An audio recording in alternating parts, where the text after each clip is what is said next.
եւ բոլոր թոշակառուները հաստատել են, որ իրանք թոշակը 10,000-ով բարձրացել է եւ հետ վճարով է տարբեր 8-ից մինչեւ 11,000 դրամ իրանք հետ են ստանում մի հատ թոշակառուների հետ վճարով, մի հատ էլ ընդհանուր հետ վճարով։ Բայց ընդհանուր առմամբ այս ընտրությունները իրականում ոչ թոշակի, ոչ առողջության ապահովագրության մասին չի, չնայած էլ եմ ասում, առողջության ապահովագրությունն էլ, թոշակի բարձրացումն էլ մեր երկրի համար դարակազմիկ նշանակություն ունեցող հարցեր են, որտեղ մեր երկրում առաջին անգամ է, որ միջին կենսաթոշակը բարձր է նվազագույն պարերային զամբյուղից։ Մեր երկրում առաջին անգամ է, որ մենք այսպիսի հուսալի առողջության ապահովագրություն ենք բան արել, ներդրել։ Իմիջիալոց նախկինում երկու փորձ եղել է արդեն առողջության ապահովագրություն ներդնելու, ներդրվել է եւ արագ չեղարկվել է։ Չհավատակ նրանց, ովքեր ասում են, որ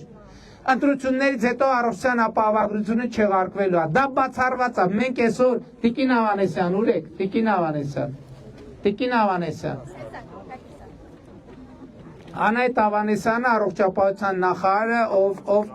առողջության ապահովագրության ներդրման։ Մեր մյուս գործընկերները ուր են, պարոն Միրզոյան, պարոն Կոնջորյան, պարոն Ռուբին, եթե շփվում եք մարդկանց հետ, նորմալ է, մնացեք եւ շփվեք։ Բայց եթե այդտեղ միտեղ ծառի տակ նստած ծխում եք կամ չգիտեմ, իրար հետ եք շփվում, ավելի լավ է եկեք այստեղ կանգնեք։